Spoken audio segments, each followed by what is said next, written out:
Assalamualaikum warahmatullahi wabarakatuh. Alhamdulillah nahmaduhu wa nasta'inuhu wa nastaghfiruh wa na'udzu billahi min shururi anfusina wa min sayyiati a'malina. Man yahdihillahu fala mudilla lahu wa man yudlil fala hadiya lahu.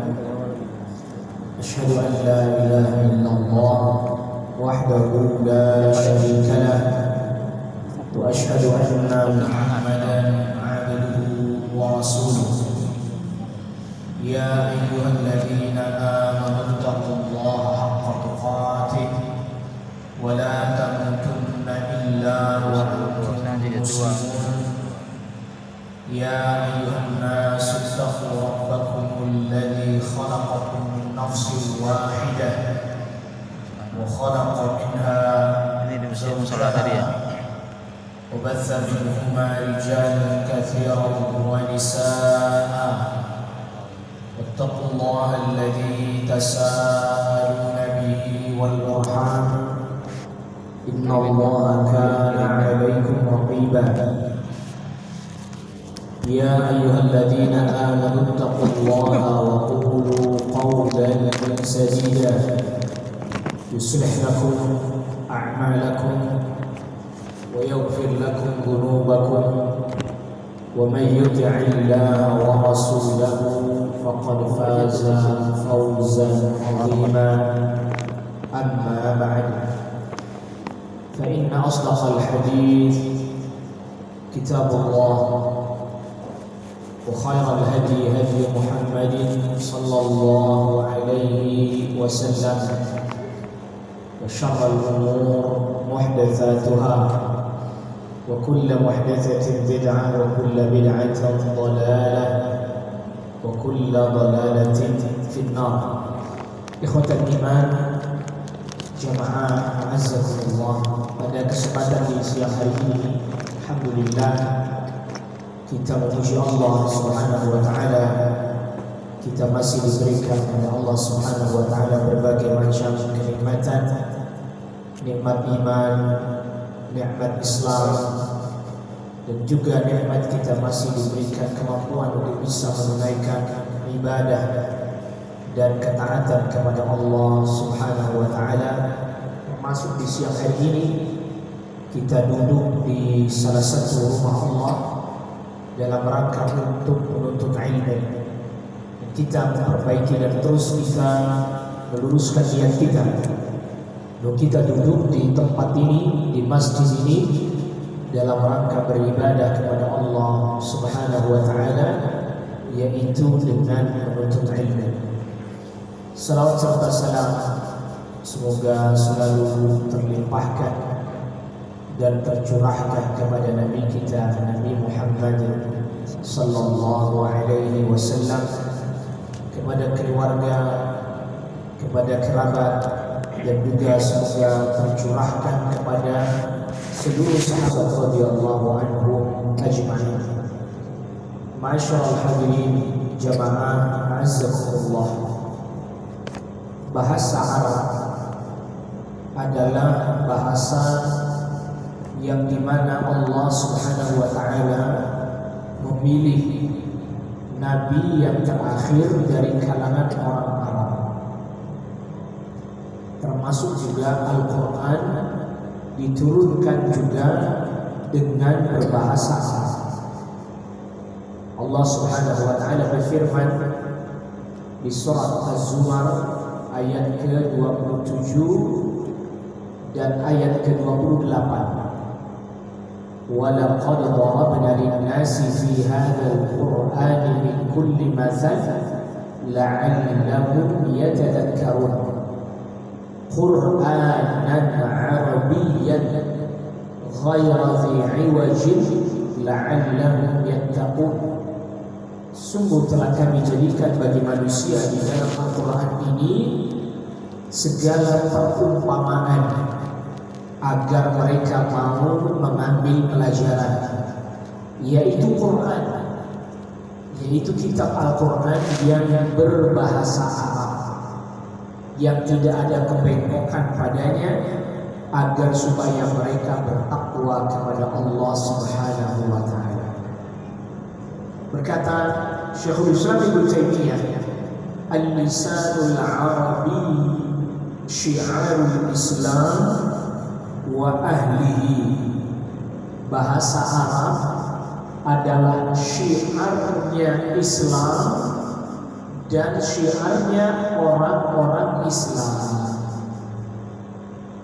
Berdasarkan ayat ini, Syekhul Islam Ibnu Taimiyah menjelaskan bahwa bahasa Arab itu menjadi syiarnya kaum muslimin, syiarnya Islam dan syiarnya kaum muslimin.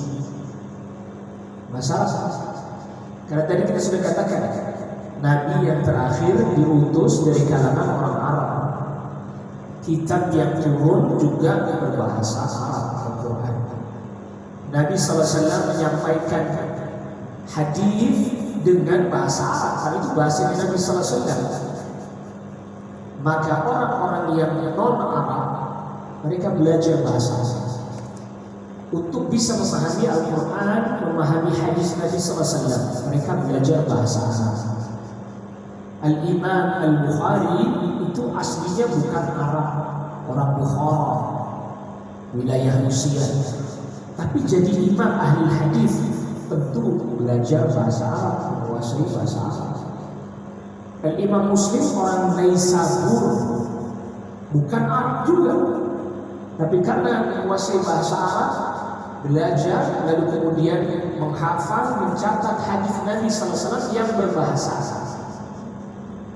Bahkan berkata Al-Imam Asy-Syafi'i rahimahullah ta'ala menjelaskan terkait dengan masalah bahasa Arab, walisanul Arab awsa'ul alsinati madhaban wa aktsaruha alfadhan. Bahasa Arab, bahasa yang paling luas sekali madhabnya, yang paling banyak lafaznya, cara mengungkapkannya. Wala na'lam yuhitu bi jami'i ilmi insan ghairu nabi. Dan kita tidak mengetahui ada orang yang bisa meliputi semua itu kecuali seorang nabi.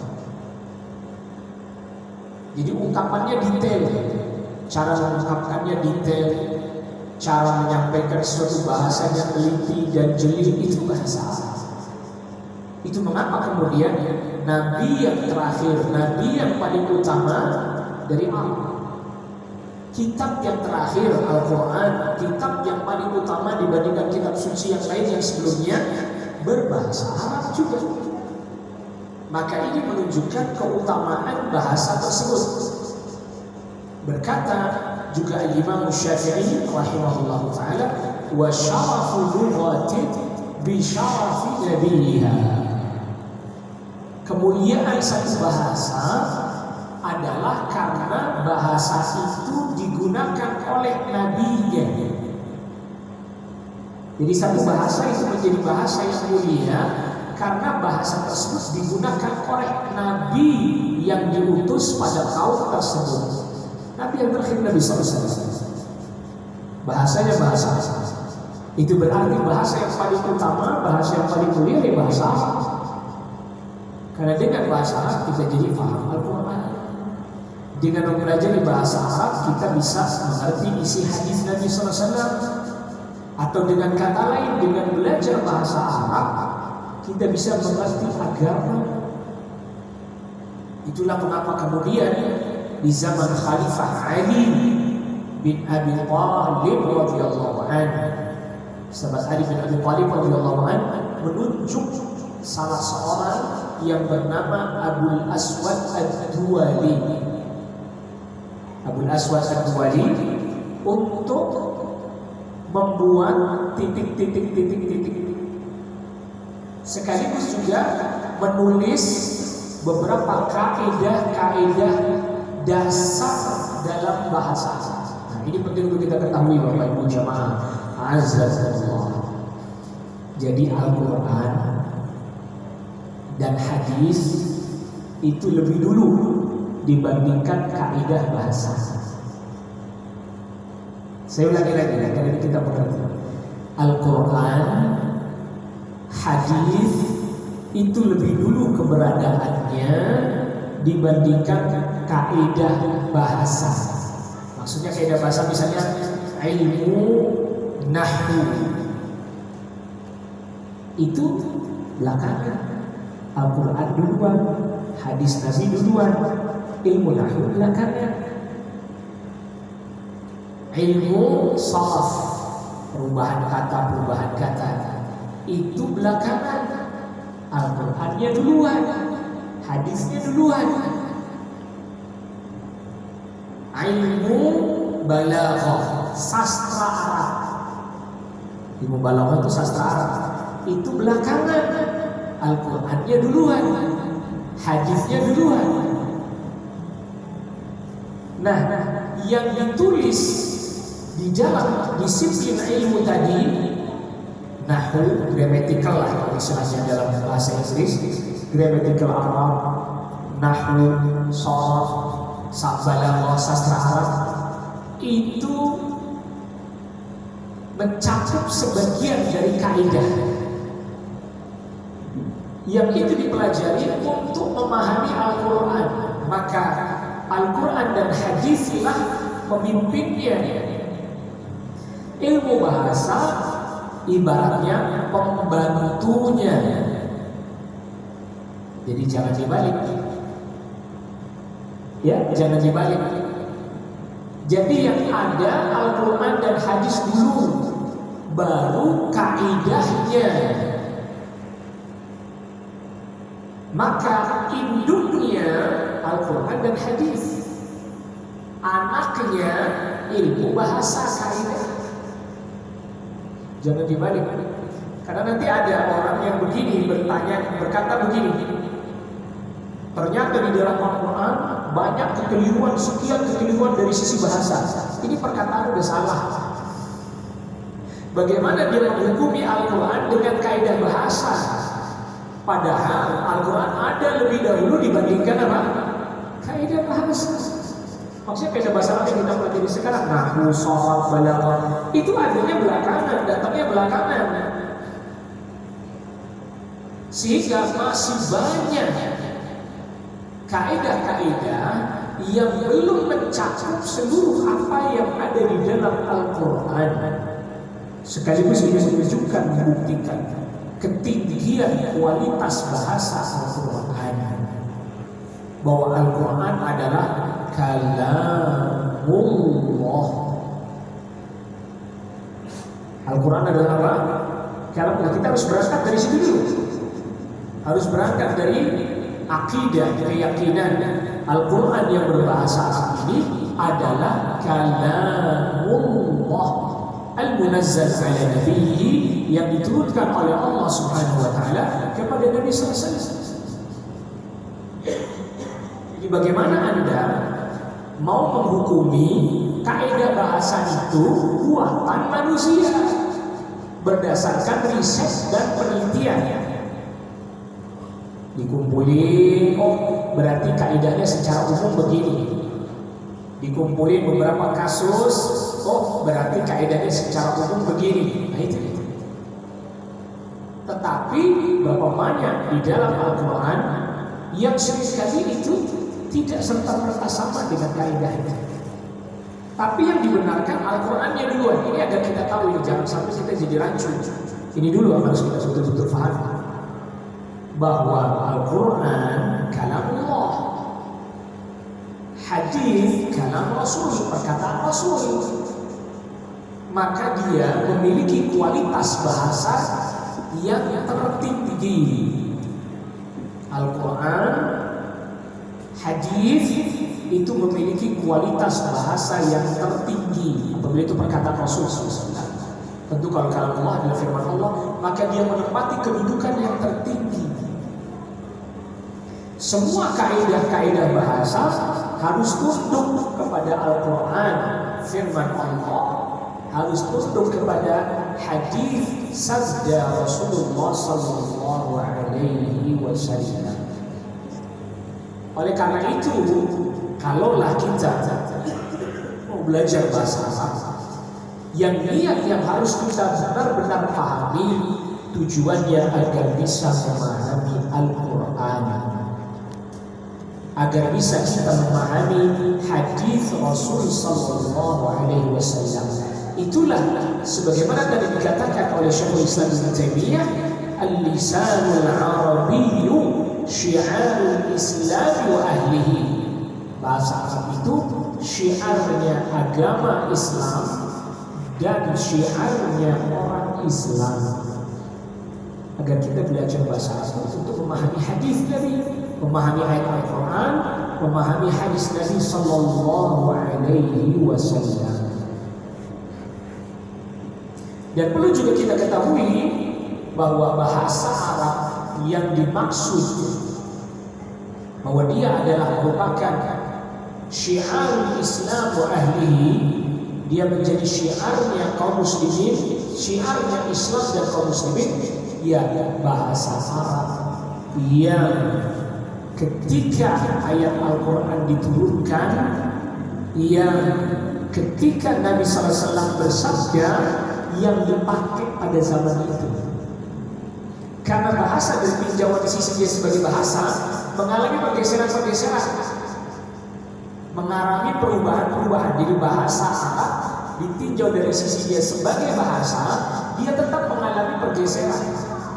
Penggunaannya, bahasanya berubah, bergeser. Apabila di satu zaman bahasa ini digunakan untuk ini, di zaman yang lain digunakan untuk makna yang lain, bergeser, mengalami pergeseran. Namun bahasa Arab ketika Al-Quran diturunkan, bahasa Arab ketika hadis Nabi SAW menyampaikan hadis, itulah bahasa Arab yang dibutuhkan untuk memahami Al-Quran dan hadis Nabi SAW. Jadi kadang begini, kadang orang itu bahasanya bahasa Arab, tetapi cara memahaminya menggunakan sudut pandangnya orang Indonesia. Jadi rancu. Ya, bahasanya sih bahasa apa? Bahasa Arab, tapi sudut pandang memahami bahasa itu pakai sudut pandangnya orang Indonesia. Kita kasih contoh. Misalnya firman Allah Subhanahu wa taala yang ini seringkali disalahpahami oleh kebanyakan kita, yang di surat Al-Hadid ayat yang keempat. Kita ambil contoh surat Al-Hadid ayat yang keempat. Allah Subhanahu wa taala berfirman yang bagian akhir, wa huwa ma'akum aynama kuntum. Bagian akhir, wa huwa ma'akum aynama kuntum. Dan dia Allah selalu bersama kalian dimanapun kalian berada. Bahasanya bahasa Arab, tapi difahaminya pakai pemahaman orang Indonesia. Namanya bersama ya ada di sebelahnya loh. Itu kan berarti logikanya pakai logika kita sendiri. Jadi setiap bahasa itu memiliki logikanya sendiri-sendiri. Artinya logikanya memahaminya, cara memahaminya. Wa huwa ma'akum aynama kuntum. Berarti Allah ada di mana-mana karena Allah bersama dengan kalian dimanapun kalian berada. Ini logika bahasa Indonesia digunakan untuk memahami bahasa Arab. Jadi yang benar bagaimana? Di dalam bahasa Arab kata-kata ma'a, bersama, itu bukan berarti ada di sebelah kita, ada di depan kita, ada di kanan kita, ada di kiri kita. Bukan. Ternyata penggunaannya secara umum berarti Allah mengawasi, mengetahui segala apa yang kita perbuat. Bukan maknanya Allah ada di kanan kita, di kiri kita, di depan kita, di belakang kita, atau ada di mana-mana. Buktinya apa? Buktinya lanjutan ayatnya, penutup ayatnya, wallahu bima ta'maluna basir. Allah Maha melihat apa yang kalian perbuat. Apalagi kalau kita baca lengkap ayatnya. Kita baca lengkap ayatnya. Walladzi khalaqas samawati wal arda fi sittati ayyam thumma istawa 'alal 'arsy. Dialah Allah menciptakan langit bumi pada 6 masa. 6 hari juga boleh disebut dengan 6 hari karena yang namanya hari itu tak mesti 24 jam kayak sekarang. Sekarang 24 jam. Nanti pas ketika kita di mahsyar, 1 hari itu 50.000 tahun panjangnya. Fi yaumin kana miqdaruhu 50,000 sanah. Dalam 1 hari yang kadarnya sepanjang 50.000 tahun. Gimana coba? Kita kan tahunya kalau yang namanya hari panjangnya 24 jam. Itu ilmu kita terbatas. Tapi nanti di mahsyar orang dikumpulkan semua di mahsyar, 1 hari bukan 24 jam durasinya, 1 hari durasinya 50.000 tahun. Kita cuma cara pas kita kata hari 24 jam. Padahal kata hari durasinya beda-beda. Gak sama. Contohnya lagi misalnya, ini biar supaya kita paham. Allah ciptakan langit bumi 6 hari. Langsung pikiran kita dia langsung rusak. Ayatnya benar, kita dia rusak pikirannya. Bahasanya benar, karena yang namanya yaum hari itu belum tentu durasinya sama. Contoh, nanti ketika Dajjal sudah muncul keluar, hari pertama ketika Dajjal muncul itu 1 hari sepanjang 1 tahun. Siang terus tahun. Hari yang kedua 1 bulan. Baru kemudian hari yang ketiga 1 pekan. Jadi siang terus 1 pekan, siang terus kagak ada malamnya. Baru kemudian hari yang keempat biasa 24 jam. Itu belum di mahsyar, masih di bumi. Kita gak ketemu Dajjal, gak ketemu. Dan jangan berharap ketemu juga. Sudah sanggup kalau kita kena fitnahnya Dajjal. Iya kan? Orang fitnahnya manusia punya keanehan dikit aja kita ngikut. Apalagi kita ketemu Dajjal lihat keanehannya dia. Bisa hidupin orang mati. Wow, ya. Apa jadi pengikutnya kita nggak mau. 1 hari ketika dia keluar panjangnya 1 tahun. Jadi 1 tahun itu siang mulu kagak ada malam. Mana sudah? Allah. Itu artinya bahwa tetap bisa sehari walaupun panjangnya durasinya 1 tahun 1 hari. Durasinya 50.000 tahun 1 hari. Jadi kita bisa juga menafsirkan fisik tapi ayat 6 hari. Soal durasinya berapa lama Allah yang Maha mengetahui. Tsumma stawa 'alal 'arsy. Setelah Allah ciptakan langit bumi, kemudian Allah beristiwa di atas arasy-Nya. Ini juga sama kalau saya pikirin kayak apa bagaimana. Ini pasti sesuai dengan kehidupan bersama Allah.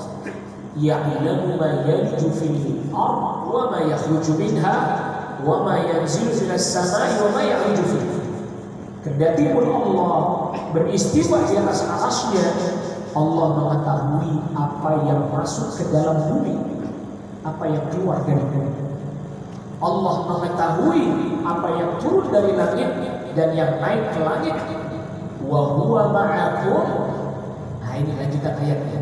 Wa huwa ma'akum aina ma kuntum. Walaupun Allah di atas arsy, tetapi Allah selalu bersama dengan kalian dimanapun kalian berada. Maksudnya, wallahu bima ta'maluna basir. Walaupun Allah beristiwa di atas arsy, Allah Maha melihat segala apa yang kalian perbuat. Nah ini, kalau kita menafsirinya pakai logika bahasa kita, berarti Allah di mana-mana dong. Allah bersama dengan kalian. Ternyata maknanya bukan itu. Maknanya adalah Allah melihat, Allah mengetahui segala apa yang kalian perbuat. Allah mengawasi. maksudnya. Makanya ini penting kita belajar bahasa Arab supaya cara memahami kita akan satu bahasa Arab itu cara yang benar, terutama ayat Al-Quran, karena memang setiap bahasa itu punya cara mengungkapkannya sendiri-sendiri. Ya, cara pengungkapannya sendiri-sendiri. Dalam bahasa kita ada pengungkapannya sendiri, dalam bahasa Arab ada. Maka kita perlu belajar bahasa Arab, bukan hanya sekedar bahasa Arab yang bincang-bincang, ngobrol-ngobrol, itu perlu juga. Tetapi bahasa Arab yang kita jadikan itu sebagai cara memahami Al-Quran ini gimana ya Pak? Tadi contoh, bisa jadi kita belajar bahasa Arab yang apa namanya hiwar, ngobrol, contoh itu belajar.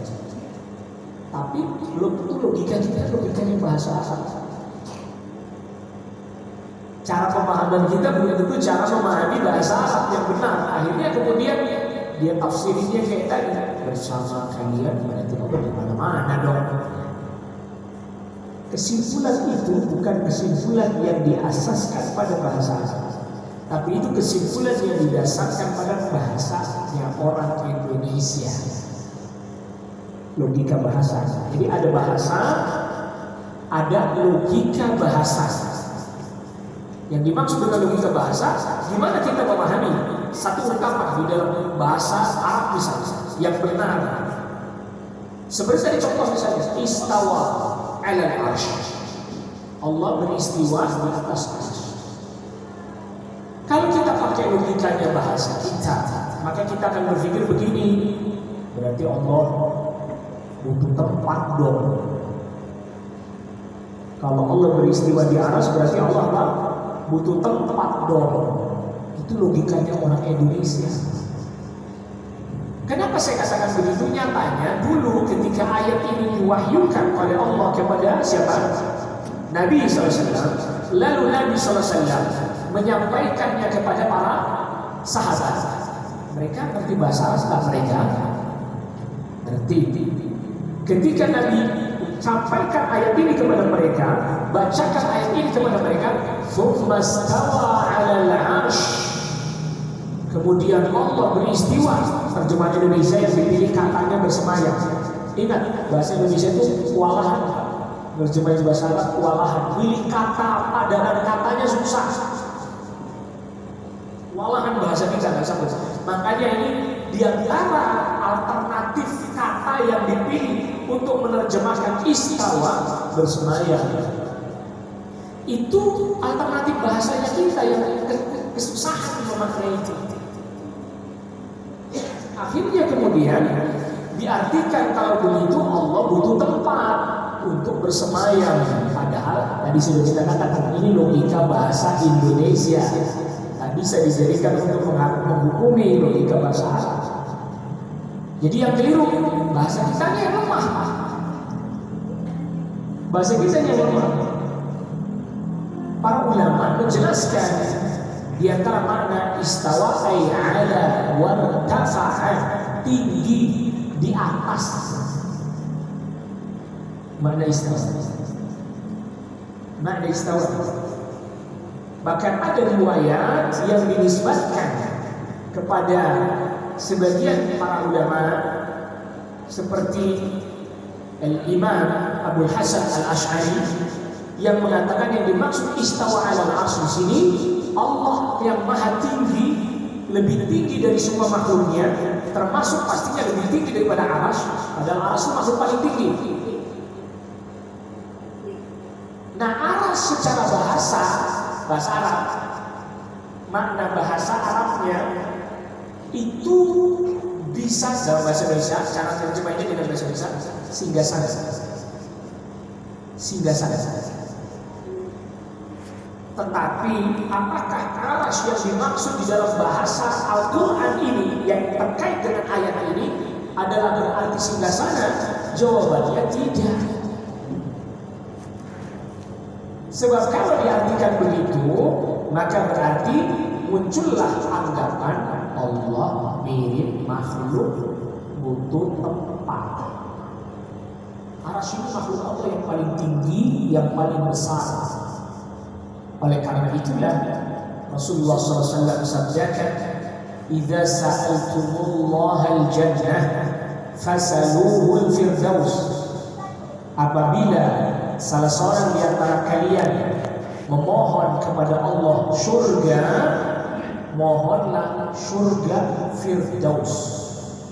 Fa innahu a'lal jannati wa awsatuha. Firdaus itu surga yang paling terbaik dan paling tinggi. Alaihi 'arsyur rahman. Di atasnya Firdaus adalah arasy Allah Ar-Rahman, yang paling tinggi, dan di atasnya dia ada arasy. Jadi dia ibarat seperti atap bagi seluruh makhluk yang ada di bawahnya. Ini makhluk tinggi, makhluk paling besar. Allah di atasnya. Allah di atasnya.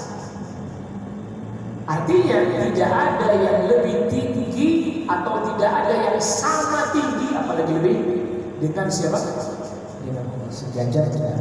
Semuanya di bawah. Itulah makna perkataan dari perkataannya seorang jariyah, budak perempuan, yang budak perempuan ini miliknya Muawiyah bin Hakam As-Sulami. Muawiyah bin Hakam As-Sulami punya budak perempuan. Lalu kemudian disuruh menggembala kambing. Kambingnya diterkam serigala. Salah satu kambingnya diterkam serigala. Tuannya marah. Ditamparlah budak perempuan ini, jariyah. Lalu tuannya ini nyesel, udah nantang budak ini. Sampai akhirnya kemudian datang kepada Rasulullah SAW. Datang kepada Rasulullah SAW, Rasul, saya nyesel, saya mau merdekakan budak perempuan ini. Maka lalu kemudian Rasulullah SAW mengatakan kepada Muawiyah bin Hakam As-Sulami, coba datangkan budak tersebut, datangkan. Lalu Rasulullah SAW tanya, ya, Rasulullah SAW tanya, Aina Allah, di mana Allah? Maka budak perempuan itu menjawab, fis sama, di atas langit. Maksudnya di atas langit, ya di atasnya atas, lebih tinggi dari segala sesuatu yang lain. Wa man ana, kata Rasulullah SAW. Selanjutnya, lalu siapa saya? Anta Rasulullah, Anda adalah utusan Allah. I'tiqha fa innaha mu'minah. Merdekakan dia karena dia adalah budak perempuan yang beriman. Itu artinya Rasul paham makna fisana yang dimaksudkan oleh budak perempuan ini bukan berarti Allah di dalam langit diliputi langit, bukan. Di atasnya langit, bahkan di atasnya arsy.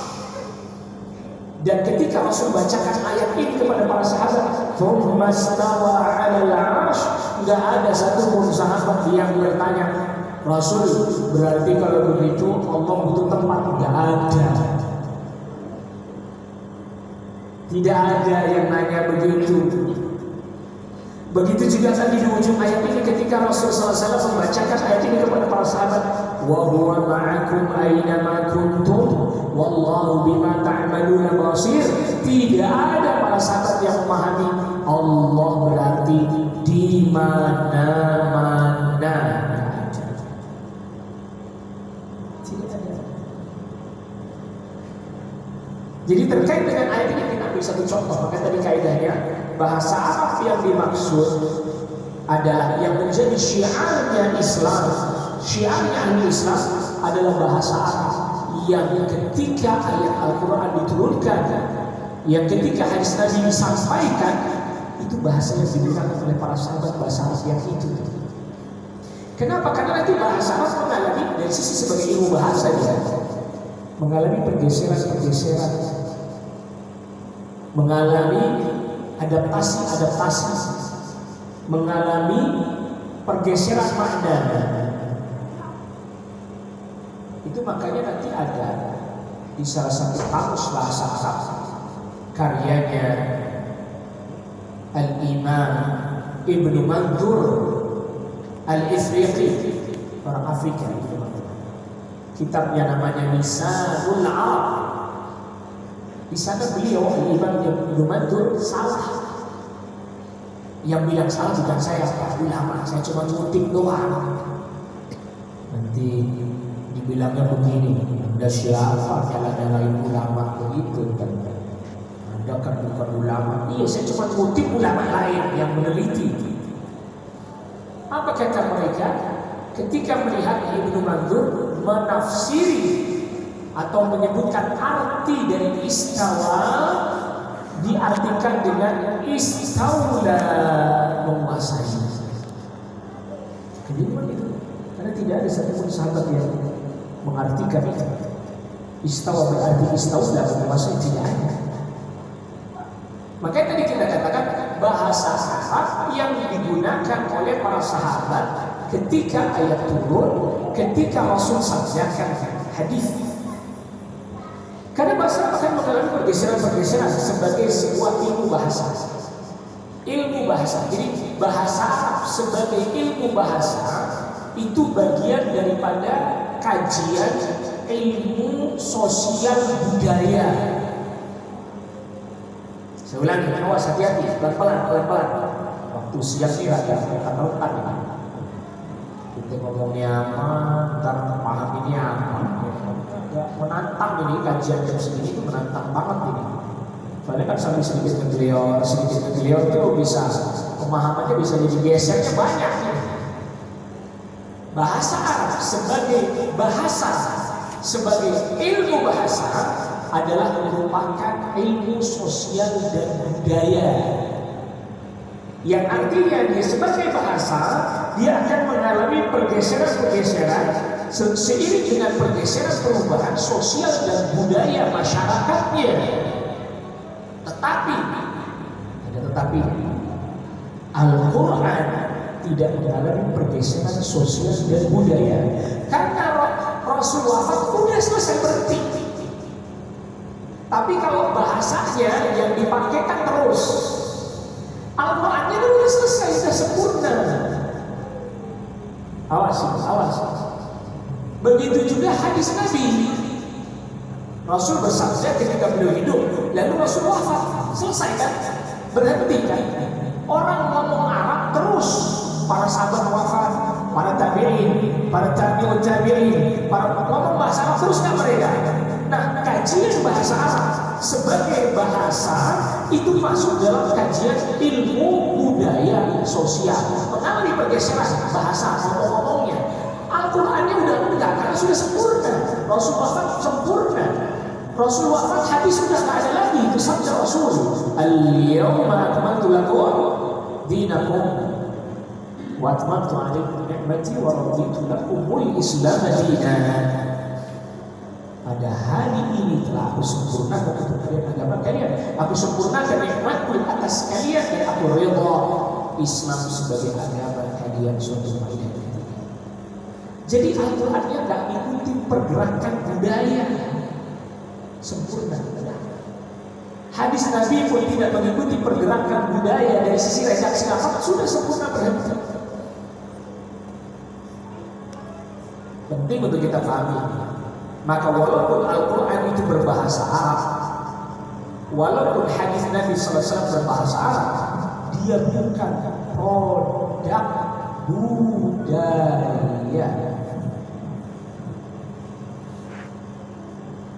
Karena dia wahyu. Bahasa Arabnya sebagai bahasa mengalami pergeseran sesuai dengan perubahan pergeseran sosial dan budaya. Al-Qurannya tidak, karena Al-Quran sudah sempurna sudah, Rasul wafat sudah. Nah, Rasul wafat, orang ngomong bahasa Arab terus kan sampai hari ini. Pada ngomong bahasa Arab kan? Iya kan? Tapi kan Al-Qurannya udah. Maka oleh karena itu tadi kita sudah katakan, penting untuk kita ketahui bahwa Al-Quran bukan produk budaya. Karena apa? Rasul wafat udah, bahasa Arab terus. Orang ngomong, orang bicara, orang ini, orang ini. Belum lagi orang ajam masuk ke dalam agama Islam, dia bisa bahasa Arab, dia belajar bahasa Arab, caranya bisa jadi agak berbeda. Ini perlu kita ketahui, kita pahami. Jadi kita belajar bahasa Arab bukan semata-mata sebagai sebuah ilmu budaya, sebagai bagian daripada ilmu sosial. Belajar bahasa Arab untuk bisa memahami wahyu dari Allah Rabbul Alamin, yaitu Al-Quran dan As-Sunnah. Nah, niatnya perlu dibenerin. Bukan berarti kita tidak boleh mempelajarinya sebagai sebuah budaya, boleh. Makanya hari ini kan mengalami pergeseran cara pengungkapan, cara menyampaikan, cara ngomongnya. Bahkan jarang sekali kita dengar orang ngomong hari ini cara bahasanya ikutin cara bahasa Al-Quran. Berbeda, jauh perbedaannya. Karena dia bicara budaya, tapi kalau wahyu ayat mau tahu apa juga begitu bunyinya, kagak ada geser-geser, kagak ada perubahan-perubahannya. Makanya membaca Al-Quran harus didasari atas dasar riwayat. Didasari atas apa? Riwayat Pak kita baca Quran. Walaupun kita tak tahu, tapi kebanyakan orang Indonesia bacanya qiraatnya Imam Asim, riwayatnya Hafs, dengan dua jalur Thoriq yang paling sering dipakai, yang Thoriqnya Syafi'iyah, yang Thayyibatun Nasyid. Itu sampai bacanya, cara bacanya saja harus ada sanad. Kalau kita nggak tahu, sebenarnya kita baca punya sanad, cuma kita nggak tahu aja. Jadi termasuk pemeliharaan Allah terhadap Islam adalah dipeliharanya Al-Quran dengan bahasa original. Sekarang kalau kita ditanya kitabnya orang Yahudi, bahasanya Ibrani, mana kitab aslinya orang Yahudi Taurat? Hari ini yang masih menggunakan bahasa Ibrani yang valid berdasarkan riwayat atau bahasa lainnya sanad. Kalau toh ada, nggak punya sanad, nggak punya sanad. Al-Quran cara baca aja ada sanadnya. Tuh, Islam. Apalagi kemudian kitabnya yang sudah diterjemahkan ke dalam berbagai macam bahasa, seperti punyanya Nasara, terjemahin ke dalam bahasa Inggris. Bahasa aslinya hilang, pindah ke dalam terjemah ke dalam bahasa Indonesia. Bahasa aslinya hilang. Maka Anda lihat kitab sucinya orang Nasara di Indonesia full bahasa Indonesia, yang terkadang satu versi dengan versi lain ada perbedaan. Perbedaannya bukan perbedaan yang tidak berdasar, teksnya benar-benar beda, teksnya beda, berbeda dengan Al-Quran. Diterjemahkan ke dalam banyak bahasa, bahasa aslinya tetap harus ada. Jadi kita punya Al-Quran terjemahnya, bahasa Arabnya harus disebutin nggak? Harus. Makanya nggak boleh ada Al-Quran terjemah, cuma terjemahnya tanpa ada teks aslinya. Mengapa? Agar supaya bisa direvisi terjemahannya kalau terjadi kekeliruan oleh orang yang mengerti bahasa Al-Quran. Oh, kurang tepat nih terjemahnya ini. Ayat bunyinya begini, kok terjemahannya begini, revisi. Makanya beberapa waktu lalu tim Lajnah Tashih Al-Quran Kementerian Agama itu melakukan revisi terjemah Al-Quran. Bukan revisi Al-Quran, awas nih, siang-siang nih. Bukan revisi Al-Quran, revisi terjemah Al-Quran. Makanya di Masjid Nabawi itu Al-Quran banyak berbagai macam terjemahan. Versi bahasa Inggris ada, versi bahasa Spanyol ada, versi bahasa Indonesia apalagi ada itu, versi bahasa Filipina ada, pokoknya bahasa yang kita tak tahu ada terjemahan. Tetapi tetap ayatnya, bahasa Arabnya, teks aslinya harus disertakan. Kenapa? Itu tadi agar supaya apabila ada orang yang dia memahami, mengerti tentang bahasa Al-Quran, dia bisa tahu, oh terjemahnya begini kurang tepat. Kalau teks Arabnya dihilangin, tinggal terjemahan bahasa Indonesia, lalu terjemahannya diotak-atik oleh orang, kan jadi nggak ketahuan, karena nggak lihat teks aslinya. Sampai ke situ pentingnya belajar bahasa itu, sampai ke situ kepentingannya bukan cuma mau jadi TKI, ini lain. Bahasa Arab jadi TKI, bukan itu bahasa Arabnya bahasa Arab yang kagak pakai aturan. Pokoknya Anda kedengaran bahasa Arab aja, entah sawah-sawah, tidak itu udah jadi itu. Saya sih bingung, saya belajar bahasa Arab beneran terus di sekolahnya, besok bahasa Arabnya begini. Kadang kita kalau ngomong sama orang yang umum gitu pakai bahasa Arab yang bagus, kita ngomong Arab, dia ngomong Arab, masing-masing kagak ngerti. Kejadian itu pernah begitu. Di rumah sakit ada pegawai rumah sakit, orang Bangladesh, dia ngomong Arab, saya ngomong Arab. Kita berdua kayaknya ngobrol bahasa Arab, tapi sama-sama kagak ngerti. Kan aneh ini Arabnya beda ternyata. Akhirnya waktu itu saya bilang, saya kemudian mana atasan Anda mana, manajer Anda mana, panggil dia. Lalu kita ngomong Mesir, kita ngomong bahasa Arab yang fasih, oh ngerti. Saya bilang baru ini saya ngerti, ini baru yang ini saya nggak ngerti, yang ini saya ngerti. Saya belajar serius bahasa Arab di Indonesia, ketemu orang yang begini, ini baru nih manajer jadi malah yang ngobrol sama saya. Gitu. Habis kita ngomong serius sama dia nggak ngerti, malah kita dituduh sama dia. Kamu nggak tahu bahasa Arab ya? Begitu. Iya, ente masih maklum Arab, gitu, masih maklum Arab. Ini bahasanya dia begitu. Dia nggak ada adri, arif, nggak ada dia. Ente masih maklum, gitu. Kamu nggak tahu bahasa Arab, begitu.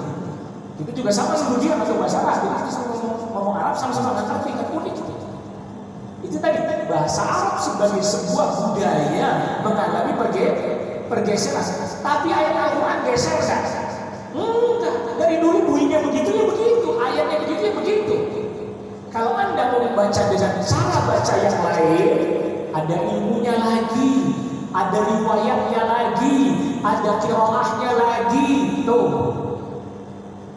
Sehingga terdeteksi mana yang Al-Quran, mana yang bukan Al-Quran. Makanya oleh karena itu tadi, penerjemahan Al-Quran nggak boleh teksnya dihilangkan, teks aslinya. Karena kalau teks aslinya hilang, lama-kelamaan orang hanya terbiasa baca terjemahan tanpa ada teks Arabnya. Lalu kemudian ada orang yang otak-atik terjemahannya, nggak bisa didetek. Lama-lama orang melupakan lafaz aslinya, lama-lama orang melupakan redaksi aslinya. Makanya oleh karena itulah membaca Al-Quran yang membacanya saja terhitung sudah ibadah adalah ketika dia membaca teks aslinya, lafaznya, yang oleh para ulama dikatakan paham atau tidak paham tetap dapat pahala. Itu baca teks aslinya. Anda baca terjemahannya, paham dapat pahala, kagak paham nggak dapat. Kok bisa begitu? Cobain aja baca terjemahan sendiri yang kagak ada ngasih keterangan. Coba. Kalau nggak ada buyang, benar? Itu baca Al-Quran sendirian nih terjemahannya, ya baca ayatnya baca terjemahannya. Balik apa nih maksudnya? Balik lagi apa nih maksudnya? Sudah paham? Padahal udah bahasa apa? Udah bahasa apa? Indonesia. Makanya sampai ada sebagian orang yang kalau dia sudah belajar bahasa, namanya Lughatul Quran, ada kayak semacam pelajaran khusus. Dia bukan bahasa Arab secara umum, tapi lughatul Quran, bahasa khusus, bahasa Arab secara umum. Itu dia lebih senang kalau dia belajar. Dia lebih senang baca ayatnya Arab, dia lebih bisa paham dibandingkan baca terjemahannya. Ada orang Indonesia. Padahal apa? Orang Indonesia baca terjemahannya dia nggak ngerti. Setelah dia belajar lughatul Quran, dia baca bahasa Arabnya, dia ngerti. Oh, Pak. Kenapa? Ya, namanya terjemah. Terjemah itu tidak bisa sepenuhnya mewakili makna. Dia hanya mendekatkan kepada makna. Terjemah itu tidak bisa mengekspos seluruh makna, hanya mendekatkan makna. Jadi hanya sebagian makna saja. Itu yang mengatakan tadi. Ini kita belajar bahasa, terutama lughatul Quran. Lebih spesifik saja. Oh, jadi ayat ini tuh maksudnya ini, maknanya ini, kalau terjemahnya begini maksudnya begini. Sehingga sampai ada, saya teringat Syekh Dr. Malik Yusuf Sabah, hafizahullah ta'ala, dosen di Indonesia.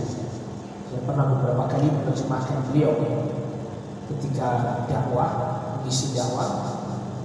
Terus dia tanya, jadi orang Indonesia kalau misalnya ada orang bacain surat-surat pendek lah, di juz 30 lah, kira-kira mereka paham nggak secara umum maksud dari ayat itu? Ya saya jawab, ada yang paham, ada yang enggak, Syekh. Kebanyakannya enggak. Tapi mereka hafal. Kalau timbang juz 30 mah, kan yang ditanya sama Syekh juz 30 Pak, bukan 30 juz kan? Juz 30. Ya kalau lafadznya banyak yang hafal. Mayatasalu, apalagi wadduha ke bawah, top pokoknya. Insya Allah hafal, misalnya wadduha ke bawah kagak hafal kan ya? Iya, apalagi kuliah ya al-kafirun sama al-ikhlas, insya Allah hafal banget Syekh. Nah, pertanyaannya Syekh, kira-kira mereka baca itu faham gak secara umum apa yang dimaksud ayat itu? Saya bilang ada yang paham, ada yang enggak. Banyakkan mana kata Syekh? Yang paham apa yang enggak? Yang enggak. Kok bisa begitu ya? Ya karena kami dulu hanya mempelajari lafaznya, membacanya, tapi terluput dari maknanya. Kok bisa begitu ya? Iya. Buktinya apa? Di antara buktinya orang menyembelih untuk selain Allah, sembelih kerbau, kepalanya dipersembahkan untuk penunggu laut. Bacanya qul huwallahu ahad. Bacanya apa? Qul huwallahu ahad. Ini kan berarti kontradiksi. Apa yang dia praktekkan dengan apa yang dia baca kontradiksi. Itu makanya pentingnya belajar bahasa Arab. Setidaknya apa yang kita baca kita paham, ngerti. Walaupun tidak detail banget, secara umum paham, mengerti. Ayatul Kursi. Ayat apa? Kursi. Insyaallah kan siapa di antara kita yang kata hafal ayat kursi? Ada di sini yang hafal ayat kursi. Hafal insyaallah ya. Ayatul Kursi. Allahu la ilaha illa huwal hayyul qayyum. La ta'khudhuhu sinatun wa la nawm. Allah, tidak ada ilah yang berhak diibadahi melainkan hanya Dia yang Maha Hidup, Al-Hayy, Al-Qayyum, yang mengatur dengan sendirinya. Allah ngatur di semuanya sendiri, tak perlu yang bantuin, tak ada yang bantuin. Baca ayat kursi berarti tak ada. Kenapa masih berbahaya ada pawang hujan? Padahal Allah Al-Hayy, Al-Qayyum, berdiri sendiri, ngatur segala sesuatunya apa? Sendiri. Allah tak butuh malaikat, karena malaikat itu diatur oleh Allah tuh. Malaikat yang ditugaskan oleh Allah untuk mengendalikan hujan, yang perintah malaikat itu siapa? Allah. Yang ngatur itu malaikat siapa? Allah. Mestinya kalau orang itu baca ayat kursi, dia udah gak percaya sama pawang. Kenapa? Al-Qayyum. Allah yang ngatur. Gak ada remote-nya dikasih manusia, remote hujan. Nah, emang siapa yang jual remote hujan? Sekalian aja pipi gerimis. Gak ada. Padahal di ayat kursi nama Allah Al-Hayyul Qayyum. Siapa sih orang Islam yang gak tahu nama Allah Al-Hayyul Qayyum? Siapa sih yang gak tahu? Tanyain. Ayat kursi siapa sih yang hafal? Alhamdulillah anak-anak aja hafal. Kenapa yang terjadi kok malah begitu? Masih aja baca ayat kursi, percaya ada pawang hujan, remote hujan dikasih ke dia. Al-Hayy yang maha hidup, yang kehidupannya sempurna, ngantuk enggak, tidur enggak, apalagi mati. Allah maha hidup berarti tidak pernah apa? Mati. Ngantuk enggak, tidur enggak, mati juga pasti tidak. Apa yang menjadi dalil di sini? Maka yang mati tidak berhak untuk disembah. Ya kan begitu. Maka Anda kalau mau menyembah, mau beribadah hanya kepada Allah yang maha hidup, yang mati apapun siapa tidak berhak disembah. Apalagi jelas-jelas benda mati. Apalagi jelas-jelas benda mati. Yang pernah hidup kemudian mati aja nggak berhak disembah. Karena Allah yang maha hidup tidak pernah mati. Yang pernah hidup terus mati. Kita ini kan mati 2 kali, hidup 2 kali. Masih bisa?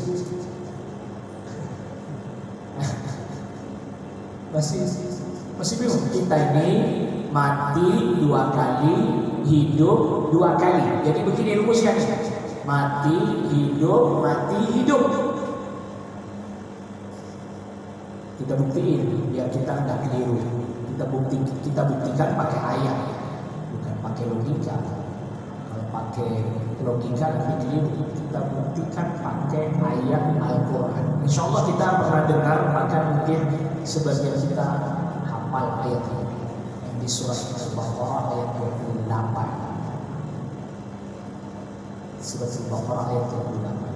Kaifa takfuruna billahi wa kuntum amwatan fa ahyaakum thumma yumitukum thumma yuhyikum thumma ilaihi turja'un. Bagaimana kalian kufur kepada Allah sedangkan kalian tadinya mati?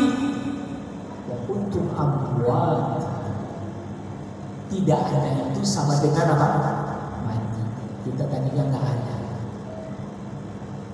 Lalu kemudian fa'ahyakum, Allah hidupkan kita di dunia.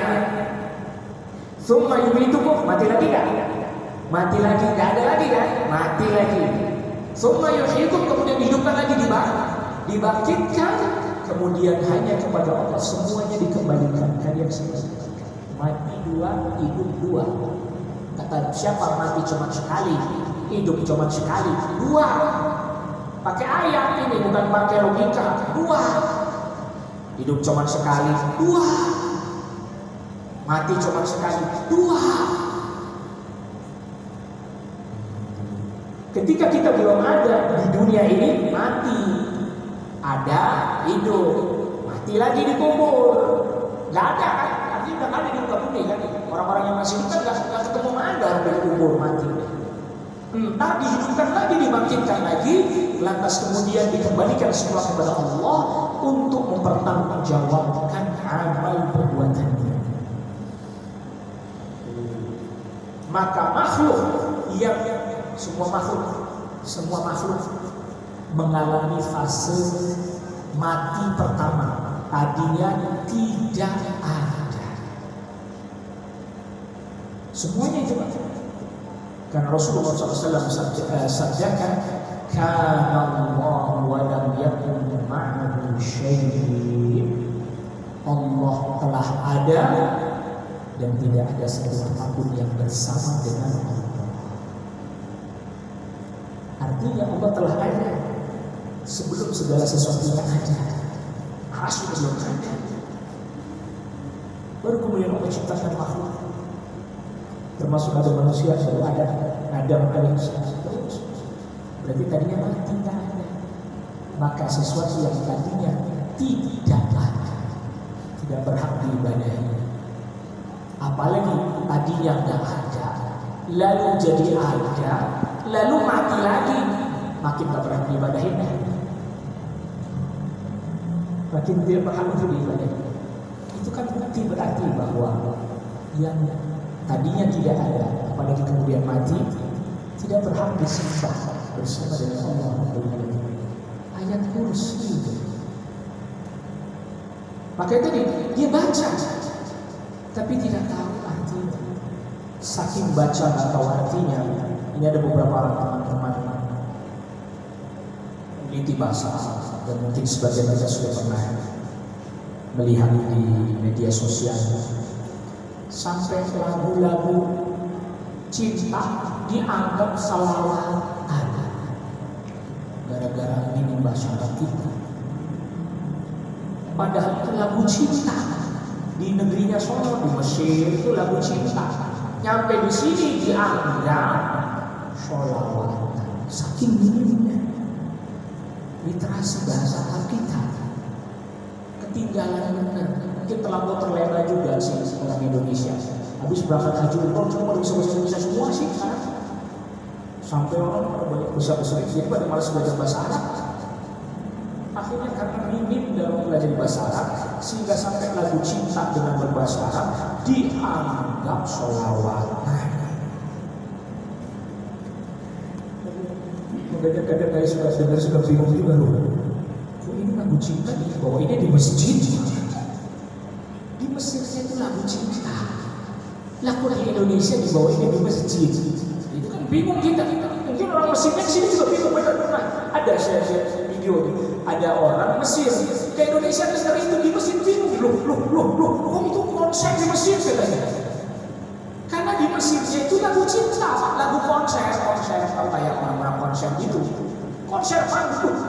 Gimana sih di Indonesia? Kita akhirnya karena suka ditegur atau udah bisa bahasa Arab. Itu kenapa didiamin? Itu konser di Mesir, nggak boleh itu lagu cinta di Mesir. Saya bilang orang dia nilainya sholawat, bukan itu bukan sholawat di negeri kami bukan itu. Bener ini kenyataan bahwa ini terjadi. Kita yang ditegur konser di masjid, bukan saya yang bilang konser, dia yang bilang saya. Ini fitnah. Konser di masjid itu mereka nilainya sholat, bukan itu di negeri kami itu lagu konser, lagu cinta, lagu konser yang nyanyian aja perempuan Nasrani. Ya, di sini kok jadi di masjid? Udah nggak usah ditanya, lagunya nggak usah ditanya, saya juga lupa tadi kan. Ntar pakai ditanya emang lagu apaan? Gitulah kita. Dan kita kan penasarannya kedalaman. Udah nggak usah ditanya, saya juga lupa kata ini. Emang nggak ngapalin gitu. Ayat hadis nggak hafal, nggak ngapalin itu susah. Begitu. Tuh, hampir ditegur ini orang Indonesia. Di negeri kami di Mesir itu buat konser yang nyanyi pun wanita, perempuan, bukan orang Islam, jadi Nasrani. Lah ini di masjid bocah kan. Ada yang bawain bocah-bocah. Kita tegur, maka orang tuanya yang marah. Orang tuanya sholawat atau dilarang juga. Kita yang dimarahin, kita aja salah terus. Udah mah iya aja deh ya. Makanya saya bilang sama orang Mesir, Anda tegur aja langsung. Kalau saya bisa saya tegur sama dia. Udah saya terjemahin ke dia, dia nggak mau saya bilang. Astagfirullah. Sampai akhirnya dia sampai bertanya juga, bukannya orang Indonesia banyak ya yang kuliah di Mesir? Banyak sih. Bukannya orang Indonesia banyak juga yang kuliah di negeri-negeri Arab? Banyak. Kenapa nggak diingetin? Kalah kita kalau dilawan Muhammad. Rasta kuat di muka bumi itu. Ya, artinya kan kita jadi betul-betul bahasa penting. Ya tadi terutama untuk pemahaman ayat Al-Quran memahami hadis-hadis Nabi SAW.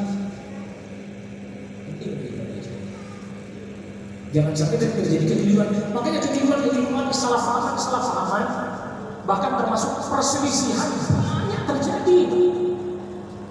Disebabkan karena masalah faktor bahasa. Saya mau kasih contohnya ini lebih perdebatannya lebih rada hangat. Kalau yang tadi kan mungkin kita jelas bisa beda kalau kita belajar. Oh ini bukan bacaan sholawat, ini adalah redaksi nyanyian lagu. Saya bisa contoh hadis yang dihasankan oleh sebagian ulama, yaitu hadis, insyaallah sebagian kita ingat, buka puasa. Hadis tentang apa? Buka puasa.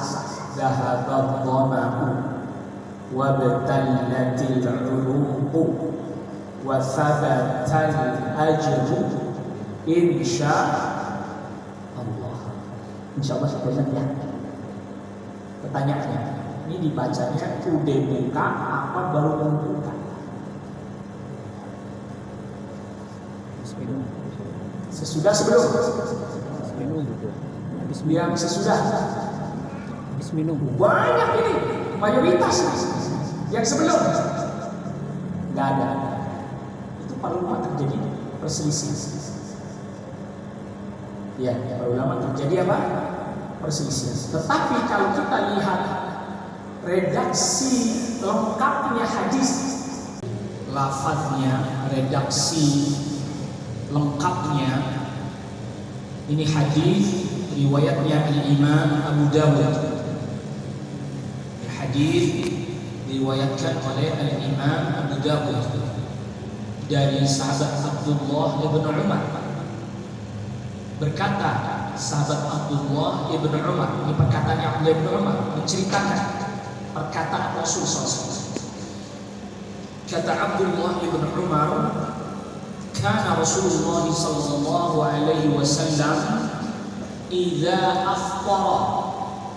Kalau di bawah di garis bawahi pada kata-kata idza aftara qala kana Rasulullah sallallahu alaihi wasallam idza aftara, ketika di sini hendak berbuka.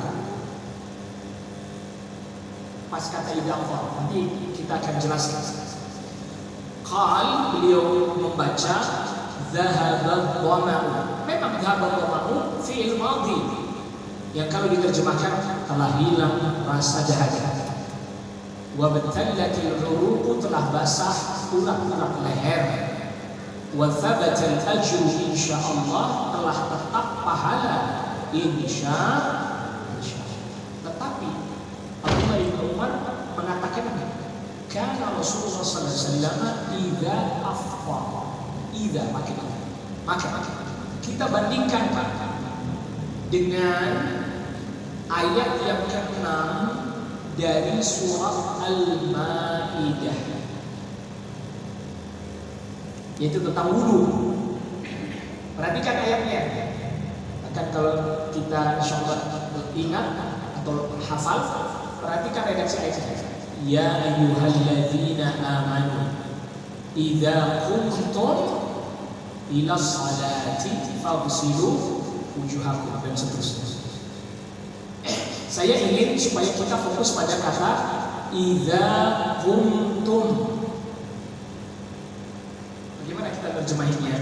Wahai orang-orang beriman, idza qumtum, apabila kalian hendak sholat. Atau diterjemahinnya, apabila kalian sudah sholat.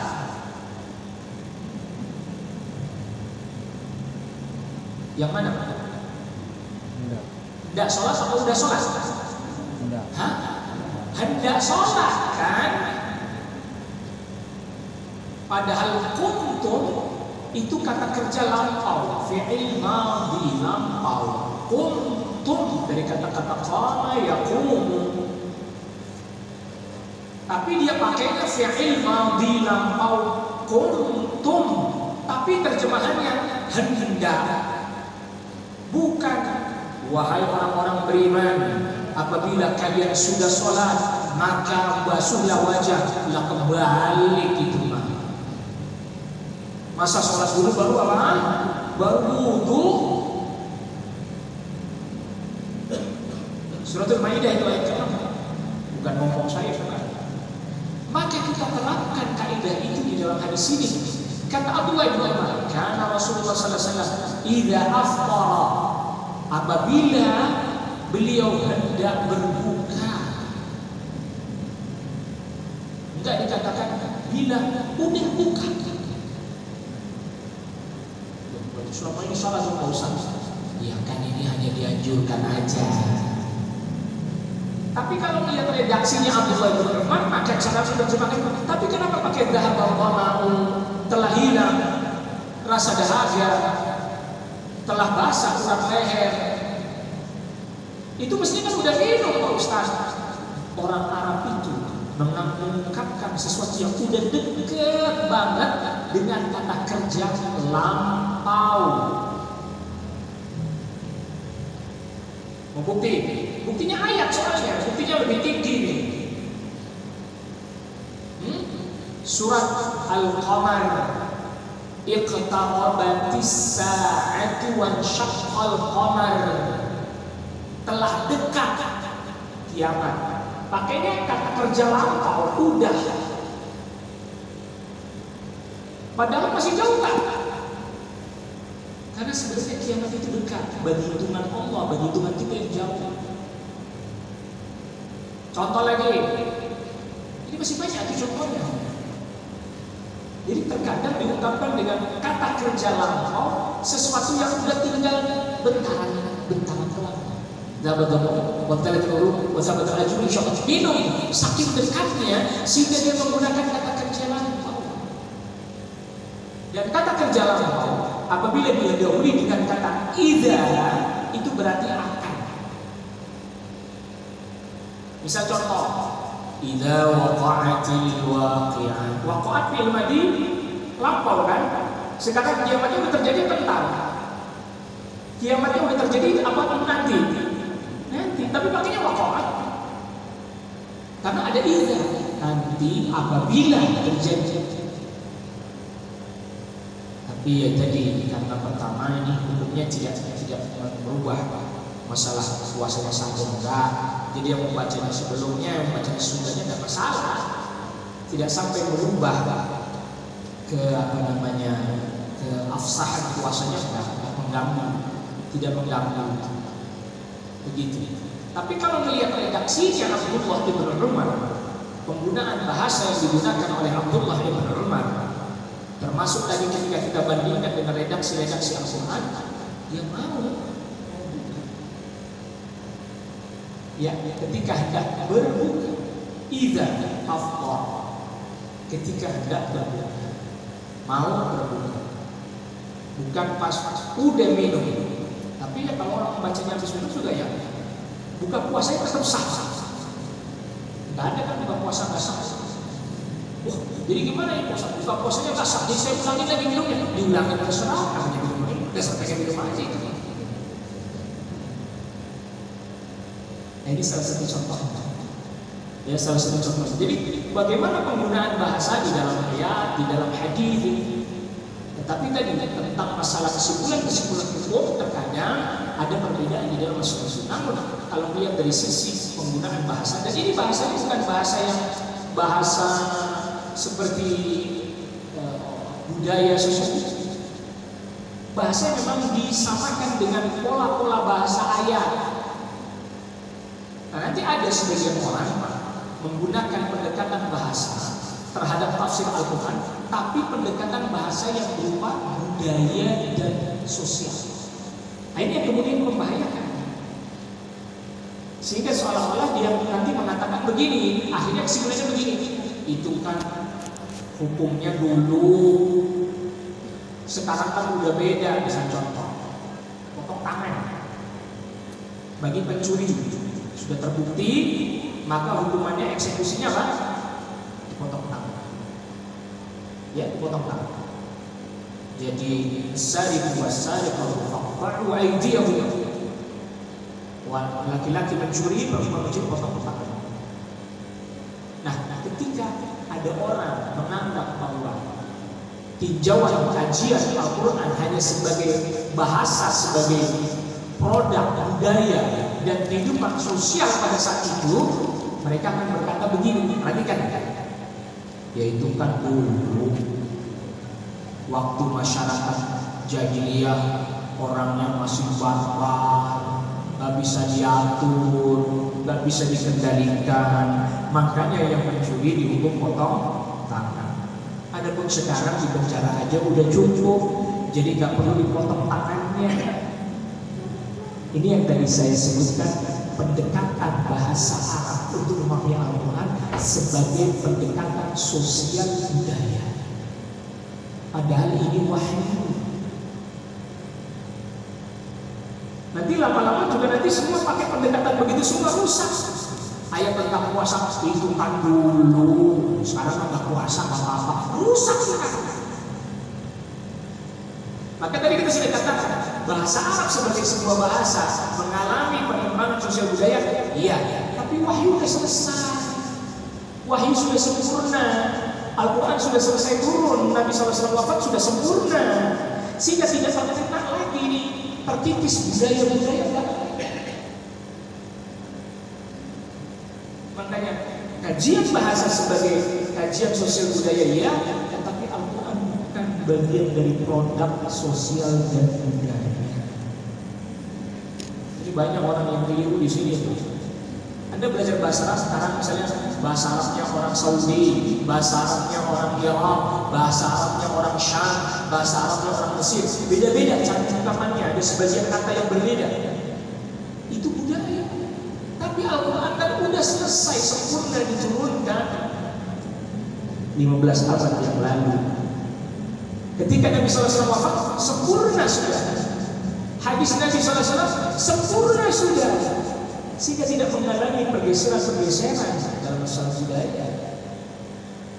Tapi bahasanya yang digunakan untuk ngobrol, iya mengalami pergeseran. Jadi awas nanti ada orang yang begitu melakukan kajian Al-Quran berdasarkan pendekatan sosial budaya. Akhirnya ada kesimpulan-kesimpulan saya tadi, itu kan dulu orang udah nggak bisa diatur, orang Arab barbar dan seterusnya, makanya harus potong tangan. Sekarang nggak perlu.